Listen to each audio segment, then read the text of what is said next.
والصلاة والسلام على رسول الكريم وعلى آله وصحبه أجمعين ومن تبعهم بإحسان إلى يوم الدين أما بعد. پچھلے درس میں قرآن کی جمع و تدوین کے تعلق سے بہت ساری باتیں آئی کہ کن مرحلوں سے قرآن کریم جو ہمارے ہاتھوں میں ہے کئی مرحلوں سے گزرنے کے بعد اس شکل میں ہمارے پاس پہنچا ہے اور اللہ رب العالمین نے اس کی حفاظت کی ذمہ داری لی ہے اور قیامت تک اللہ رب العالمین اس کی حفاظت کرے. حفاظت دو طرح سے ہے، ایک تو یہ کہ کتابت کے ذریعے یعنی لکھ کر کے جیسا کہ صحابہ نے اس کی حفاظت کی، اور دوسرا حفظ صدر یعنی سینوں کے ذریعے. آپ دیکھیں گے کہ دنیا کے اندر اگر کوئی کتاب ہے جس کو سب سے زیادہ یاد کرنے کا یاد کیا جاتا ہے تو وہ قرآن مجید ہے.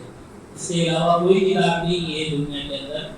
جس کو بہت ساری تعداد میں اتنی تعداد میں لوگ یاد کرتے ہوں وہ زبانی. اور قرآن کا ایک اعزاز اللہ رب العالمین نے یہ رکھا ہے کہ اللہ رب العالمین اسے حفاظ کے سینوں میں محفوظ کر دیتا ہے، جسے ہم تراویح کے دنوں میں رمضان میں ہر مرتبہ سنتے ہیں. اب آج کا جو درس ہے وہ حضرت ابوبکر صدیق رضی اللہ تعالیٰ عنہ کی خلافت کا آخری دور اور آپ کی وفات. جب میں نے کہا کہ حضرت ابوبکر صدیق رضی اللہ تعالیٰ عنہ جس وقت خلیفہ بنے تھے اس وقت بڑا اپنا رکھنے کا ماحول تھا کہ نبی صلی اللہ علیہ وسلم کے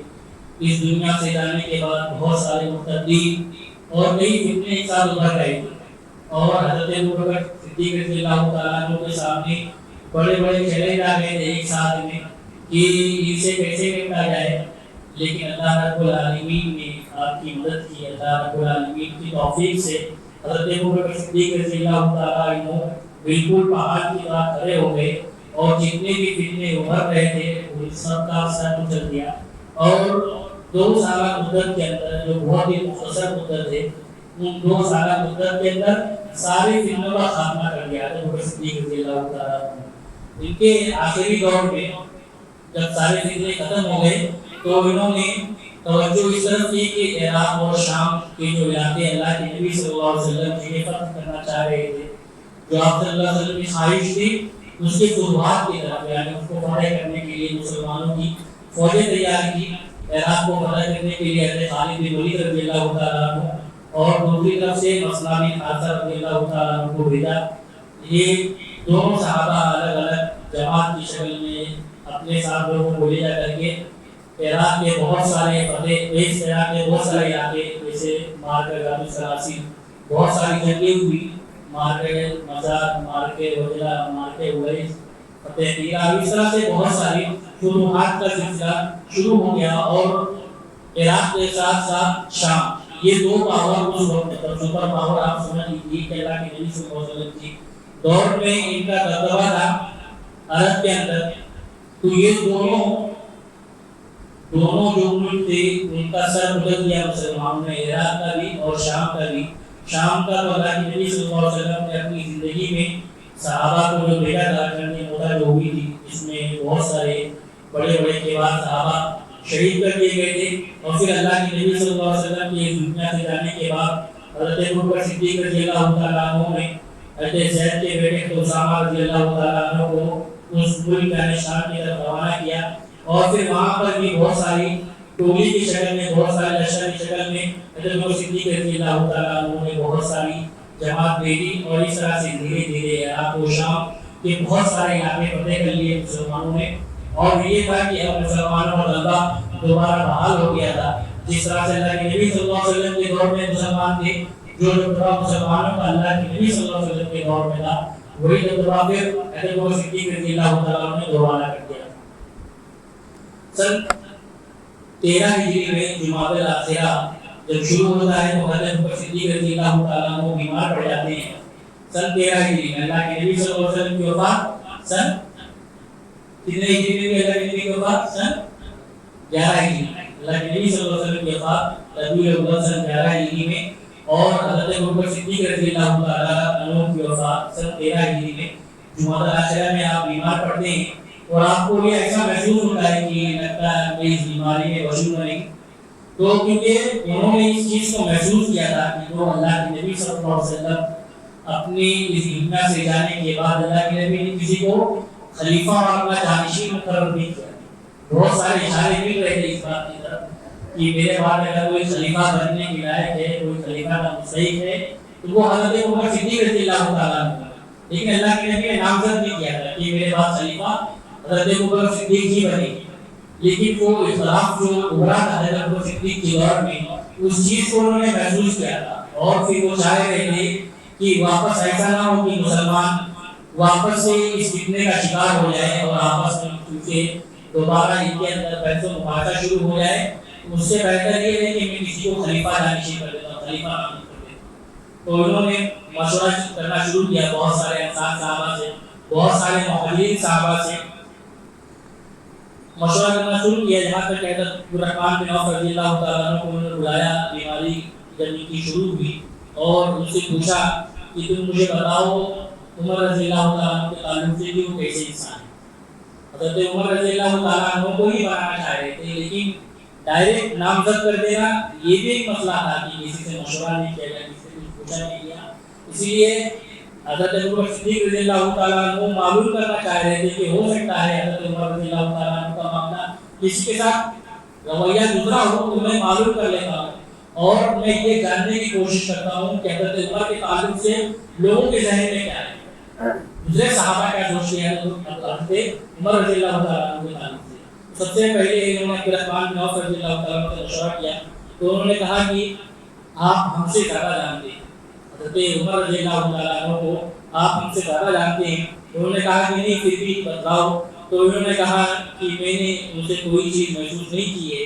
اور میں اتنا ہی جانتا ہوں کہ جو ظاہر ہے ان کا وہی ان کا باطن ہے، یعنی ایسی کوئی چیز نہیں ہے حضرت عمر رضی اللہ تعالیٰ عنہ کے تعلق سے جو ڈھکی چھپی ہوئی۔ پھر اس کے بعد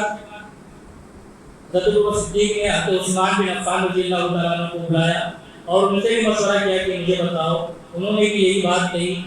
اور پھر اس کے بعد حسین بن حضیر رضی اللہ تعالیٰ عنہ سے، اسی طرح سے سعید بن زید رضی اللہ تعالیٰ عنہ سے، حضرت طلحہ بن عبید اللہ رضی اللہ تعالیٰ عنہ نے صرف ایک بات کہی، وہ یہ کہ اے خلیفہ رسول، حضرت عمر کے اندر آپ کی بنسبت سختی زیادہ ہے، یعنی وہ بہت سخت مزاج ہے، آپ نرم مزاج ہیں، وہ سخت مزاج ہیں، تو کہیں ایسا نہ ہو کہ اس سختی کی بنا پر کوئی ایسا فیصلہ کر بیٹھے یا کوئی ایسا کام کر بیٹھے جس سے مسلمانوں کو تکلیف ہو جائے۔ تو حضرت ابوبکر صدیق رضی اللہ تعالیٰ عنہ نے سمجھایا اور کہا کہ دیکھو ان کی سختی میری نرمی کی وجہ سے، میں نرم ہوں اس لیے وہ سخت ہے، لیکن جب معاملہ یہ آئے گا جب وہ خلیفہ بن جائیں گے اور خلافت کی ذمہ داری اور خلافت ان کے ہاتھوں میں آ جائے گی تو اللہ رب العالمین خود بخود انہیں نرم کر دے گا۔ جہاں تک میں سوچتا ہوں اللہ رب العالمین انہیں نرم کر دے گا، اور پھر صحابہ کے مشورے سے حضرت ابوبکر صدیق رضی اللہ تعالیٰ عنہ نے حضرت عمر رضی اللہ تعالیٰ عنہ کو خلیفہ نامزد کر دیا، اور پھر ان کو بہت ساری وصیتیں کی، بہت ساری نصیحتیں کی، اور بہت ساری چیزیں بتائیں کہ اللہ رب العالمین کا کلام کیا ہے، اللہ کے نبی نے ہمیں کیا تعلیم دی ہے، کس طرح سے اپنی رعایا کا خیال رکھنا ہے، اور کس طرح سے ان کو لے کر کے چلنا ہے، بہت ساری باتیں بتلائیں حضرت ابوبکر صدیق رضی اللہ تعالیٰ عنہ نے حضرت عمر رضی اللہ تعالیٰ عنہ۔ ام المؤمنین عائشہ رضی اللہ تعالیٰ عنہ بیان کرتی ہیں کہ جب حضرت ابوبکر صدیق رضی اللہ تعالیٰ عنہ کی موت کا آغاز ہوا، یہ سلسلہ شروع ہوا تھا، ٹھنڈی کا موسم تھا، تو حضرت ابوبکر صدیق رضی اللہ تعالیٰ عنہ نے ایک دن نہا لیا، مطلب ٹھنڈی کے موسم میں نہا لیا، اور اس وجہ سے آپ پر بخار تاری ہو گیا، اور وہ بخار مسلسل 15 دن تک رہا، اور وہی آپ کی وفات کا، آپ کی دنیا سے جانے کا سبب بن گیا۔ بیماری میں بہت سارے صحابہ نے مشورہ بھی دیا کہ اے خلیفہ رسول اگر آپ اجازت دیں تو ہم کسی طبیب کو بلا دیتے ہیں، کسی ڈاکٹر کو بلا کر کے چیک کروا دیتے ہیں، آپ دیکھوا دیجیے۔ تو انہوں نے کہا کہ نہیں، اس کی ضرورت نہیں ہے، اور مجھے ایسا محسوس ہو رہا ہے کہ اب میں اس دنیا میں نہیں رہوں گا۔ تو پھر انہوں نے حضرت ام المؤمنین عائشہ رضی اللہ تعالیٰ سے پوچھا لیکن خلیفہ کسے کہتے ہیں، ذمہ دار کسے کہتے ہیں، وہ ہمیں حضرت صدیق رضی اللہ تعالیٰ عنہ کی زندگی سے دیکھنا چاہیے۔ حضرت ابوبکر صدیق رضی اللہ عنہ نے کہا کہ اے میری بیٹی عائشہ، یہ معلوم کرو کہ جس دن سے میں خلیفہ بنا ہوں اس دن سے لے کر کے آج تک، مطلب اس دن تک میری مال میں کتنی چیزوں کا اضافہ ہوا، کون کون سی چیز اس 2 سال کے اندر، اس مدت کے اندر میرے پاس آئی ہے، اس کا پتہ لگا۔ عائشہ کہتی ہے کہ اے والد محترم، آپ کے پاس جو بچا ہے وہ صرف ایک حبشی غلام اور ایک اونٹ ہے۔ کیا ہے؟ خلیفۃ المسلمین ہے حضرت ابوبکر صدیق رضی اللہ تعالیٰ عنہ۔ مطلب ایسا نہیں ہے کہ صرف مکہ کے، مدینہ کے، پورے عرب، پورے شام، پورے عراق کے خلیفہ ہیں اور ان کے پاس مال کتنا ہے؟ ایک غلام ہے اور ایک اونٹ ہے۔ غلام کس کے لیے ہے؟ بچوں کی خدمت کرنے کے لیے ہے، اور اونٹ کس لیے ہے؟ کھیتی باڑی کرنے کے لیے، صرف یہی ہے۔ اور اس کے تعلق سے بھی انہوں نے وصیت کی کہ میری وفات کے بعد یہ میں نے بیت المال سے لیا تھا، یہ بیت المال کا ہے، اسے میری وفات کے بعد بیت المال میں لوٹا دیا، اسے رکھنے کی ضرورت نہیں۔ یہ ہوتا ہے یہ ہوتا ہے قائد، یہ ہوتا ہے ایمان۔ انہوں نے کہا کہ اس کو رکھنے کی ضرورت نہیں ہے، یہ بھی لوٹا دیا جائے اسی طرف۔ اور پھر میں نے پچھلے دروس میں بتایا تھا کہ حضرت ابوبکر صدیق رضی اللہ تعالیٰ عنہ خلیفہ بننے کے بعد بھی کام کرتے تھے۔ بہت سارے صحابہ نے کہا کہ اے خلیفہ رسول، اگر آپ کام کریں گے تو امت کے مسائل کو دیں گے۔ تو انہوں نے کہا کہ میں کیا کروں، میرے بھی بیوی بچے ہیں، اگر میں کام نہیں کروں گا، تجارت نہیں کروں گا تو ان کا سر کہاں سے چلے گا، کہاں سے میں کو کھلاؤ پلاؤں گا۔ تب صحابہ نے ایک بکری ایک دن کی مقرر کر دی تھی، ٹھیک ہے، اس کی قیمت جو قیمت ہوگی وہ آپ کو روزانہ بیت المال سے ادا کی جائے، اس کا بھی حساب لگوایا ہے۔ ایک بکری کی قیمت جو انہوں نے لی تھی خلیفہ بننے کے بعد، اپنی وفات تک جتنی قیمت بنی وہ ساری قیمت ایک اپنا باغ جو ذاتی باغ تھا جو انہوں نے ہبہ کیا تھا حضرت عائشہ رضی اللہ تعالیٰ عنہ، حضرت عائشہ رضی اللہ تعالیٰ عنہ کو انہوں نے ایک باغ دیا، اور جب وفات کا وقت قریب آیا بلایا انہوں نے عائشہ رضی اللہ تعالیٰ عنہ کو اور کہا کہ بیٹی اگر تم میری ایک بات مان لو تو تمہارا مجھ پر بہت بڑا احسان ہے، جو باغ میں نے تمہیں دیا تھا وہ باغ مجھے لوٹا دوبارہ واپس۔ عائشہ رضی اللہ تعالیٰ نے کہا کہ ابا جان وہ آپ کا ہے، آپ لے لیجیے، مجھے کوئی مسئلہ نہیں۔ پھر اس کے بعد انہوں نے کہا کہ اس باغ کو بیچ کر کے وہ قیمت جو میں نے بیت المال سے لی ہے آج تک کے وہ بیت المال میں لوٹا دی۔ مطلب دنیا سے جا رہے ہیں تو ان کی خواہش اور آرزو یہ ہے کہ کہیں اللہ رب العالمین اس کے تعلق سے بھی سوال نہ کر دے کہ ابو بکر تم نے بیت المال اور مسلمانوں کا 1 روپیہ کھایا، 1 دن کا مال۔ ابو بکر کہہ رہے ہیں مجھے اس کی بھی ضرورت نہیں ہے، میرے دنیا سے جانے کے بعد میں نہیں چاہتا میرے کندھوں پر اس کا کوئی بوجھ ہے، وہ بھی بیت المال میں دوبارہ لوٹا دے۔ جب حضرت عمر رضی اللہ تعالیٰ عنہ کے پاس وہ مال پہنچتا ہے، ایک غلام اور ایک اونٹ ہے، حضرت عمر رضی اللہ تعالیٰ عنہ دیکھ کر کے بے تحاشا رونا شروع کر دیتے کہ دیکھو ایک قائد، ایک مسلمانوں کا امیر اس طرح سے ہوتا ہے، اور یہ معمولی سی چیز ہے، ایک حبشی غلام انہوں نے اپنے لیے نہیں اپنے بچوں کے لیے رکھا ہے،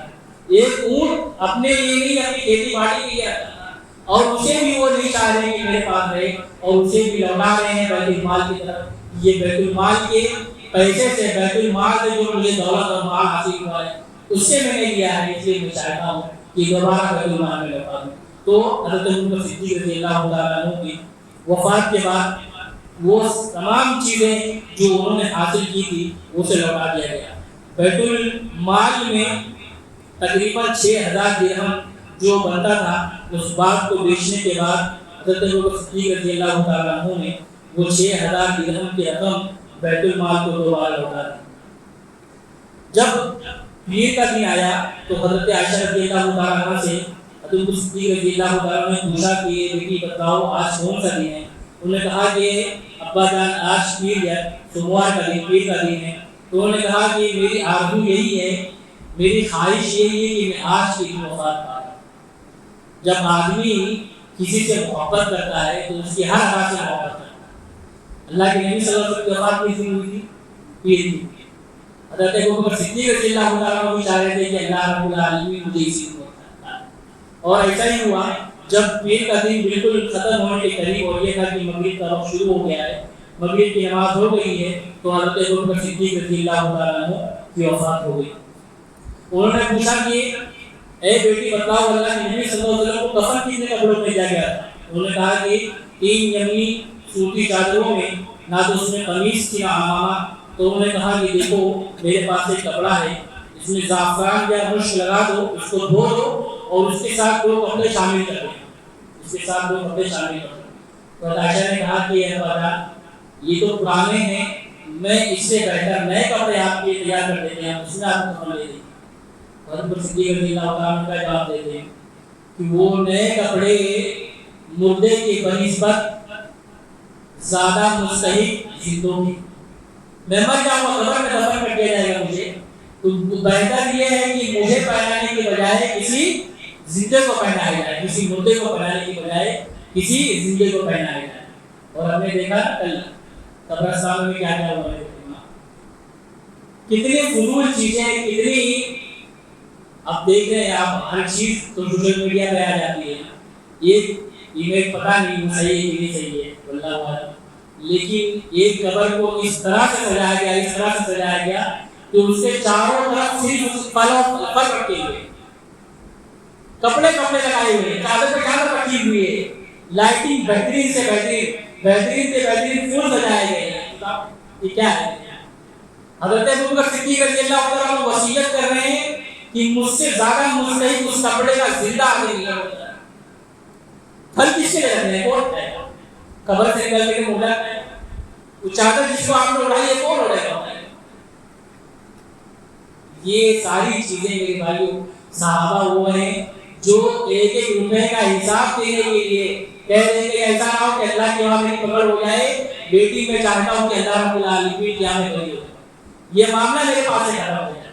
تو حضرت صدیق رضی اللہ تعالیٰ یہ وصیت کر رہے ہیں کہ اس کی ضرورت نہیں ہے. اور پھر حضرت صدیق رضی اللہ تعالیٰ عنہ کے پاس عائشہ رضی اللہ تعالیٰ عنہ کہتی ہیں میں موجود تھی اور مغرب کے بعد میرے والد کا انتقال ہو گیا, یعنی مغرب کے بعد حضرت ابوبکر صدیق رضی اللہ تعالیٰ عنہ اس دنیا سے رخصت ہو گئے. تاریخ 22 جمادی الاخری سن 13 ہجری 2 شنبہ کا دن یعنی پیر کا دن تھا, جس دن حضرت ابوبکر صدیق رضی اللہ تعالیٰ عنہ اس دنیا سے رخصت ہو گئے, اس دنیا کو چھوڑ دیتے گئے. اور ان کی عمر بھی اللہ کے نبی صلی اللہ علیہ وسلم کی عمر کتنی تھی وفات کے وقت؟ 63 سال. حضرت ابوبکر صدیق رضی اللہ تعالیٰ عنہ بھی 63 سال ہی کی عمر میں اس دنیا سے وفات پا گئے, اس دنیا سے رخصت ہو گئے. ان کو گزر دینے والی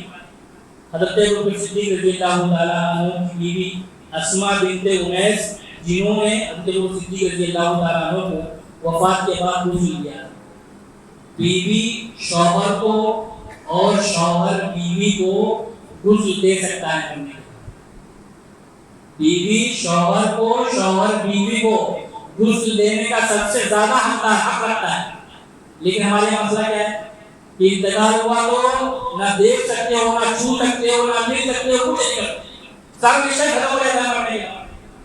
اب ایسا لگ رہا ہے کہ یہی بس زندہ جب تک اس کی سانس تھی تب تک وہ شوہر تھا, بس سانس بند ہو گئی تو شوہر نہیں رہ گیا. اب نہ اس کو چھو سکتی ہے, نہ اس کو دیکھ سکتی ہے, نہ اس سے مل سکتی ہے, نہ اس کے ساتھ بات کر سکتی ہے, ساری چیزیں سارا رشتہ ختم ہو جاتا ہے. جبکہ یہاں پہ خود حضرت ابوبکر صدیق رضی اللہ عنہ نے وصیت کی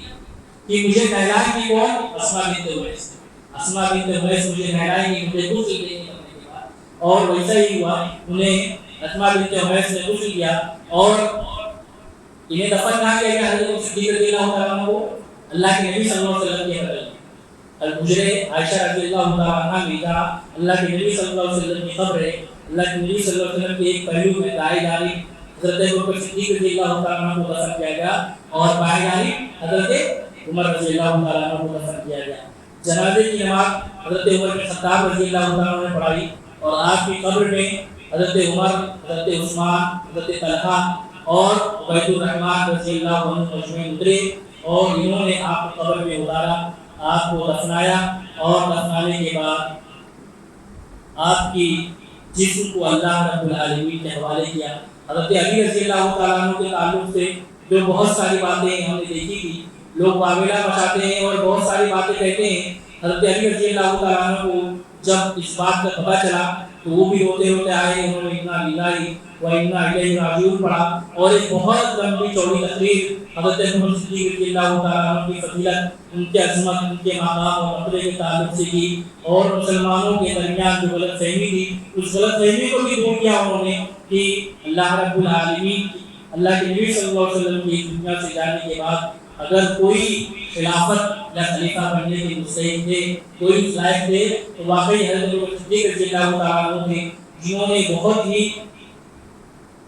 دانش مندی اور عقل مندی کے ساتھ اس امت کو سنبھالا، اس امت کی حفاظت کی اور اس امت کے امین بن کر کے اس دنیا سے رخصت ہوئے۔ ایک چیز آپ جو دیکھیں گے میرے بھائیو، وہ حضرت ابوبکر صدیق رضی اللہ تعالیٰ عنہ کا مقام و مرتبہ اللہ رب العالمین نے جو انہیں عطا کیا، وہ ان کے ایمان کی وجہ سے، وہ ان کے ایمان کی وجہ سے کہ حضرت ابوبکر صدیق رضی اللہ تعالیٰ عنہ کا ایمان اتنا مضبوط کہ اللہ کے نبی صلی اللہ علیہ وسلم نے کسی چیز کو کہا یا کیا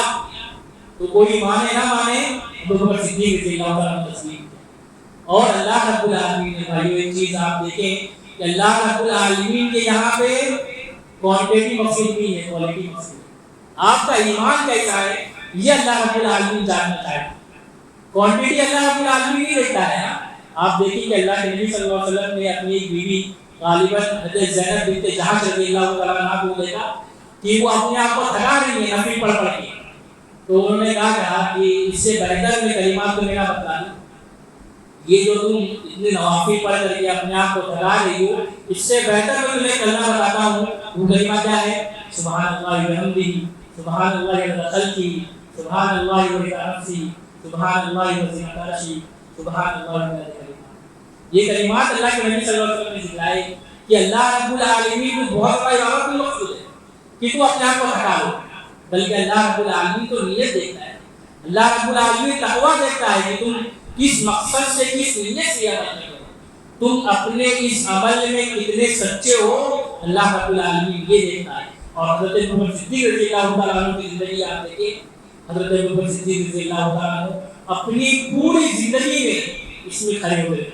حضرت ابوبکر صدیق رضی اللہ تعالیٰ عنہ ہر امتحان میں کھڑے ہوتے، جس طرح سے حضرت ابراہیم علیہ السلام پوری زندگی توحید پر قائم رہے اور اللہ رب العالمین کے حکم کو بجا لاتے رہے، اس طرح سے حضرت صدیق رضی اللہ تعالیٰ عنہ تھے۔ اسی وجہ سے اللہ کے نبی صلی اللہ علیہ وسلم نے اپنے آخری وقت میں کیا کہا؟ یہ لوگوں میں نے سب کا بدلہ چکا دیا ہے، سب کا احسان چکا دیا ہے، سوائے حضرت صدیق کے، سوائے حضرت صدیق رضی اللہ تعالیٰ عنہ کے اتنے سارے احسانات ان کے ہیں کہ میں ان کا بدلہ نہیں دے سکتا، ان کا بدلہ کل قیامت میں صرف اللہ رب العالمین دے۔ حضرت ابوبکر صدیق رضی اللہ تعالیٰ عنہ کا مقام و مرتبہ یہ ہے کہ اللہ کے نبی صلی اللہ علیہ وسلم نے کہا کہ آج کس نے روزہ رکھا ہے، آج کس نے کسی مریض کی ضیافت کی ہے، عیادت کی ہے، آج کس نے مسکین کو کھانا کھلایا ہے، غریب کو کھانا کھلایا ہے، سب مرتبہ اللہ کے صدیق نے کہا کہ اللہ کے نبی میں، اللہ کے نبی میں، اللہ کے نبی میں۔ تو حضرت اللہ کے نبی صلی اللہ علیہ وسلم نے کہا کہ اللہ رب العالمین، اس حدیث میں ہے بخاری کی روایت جس میں ہے کہ اللہ رب العالمین نے کہا کہ الگ الگ دروازے سے الگ الگ قسم کے لوگوں کو پکارا جائے گا، روزے سے روزے والوں کو، حج سے حج والوں کو، نماز سے نماز والوں کو۔ تو اس پر حضرت صدیق نے کہا کہ اللہ کے نبی کہ کیا کوئی ایسا بھی ہوگا جسے آٹھوں دروازے سے پکارا جائے گا، جسے آٹھوں دروازے سے پکارا جائے گا؟ اللہ کے نبی نے بشارت دی کہ ابوبکر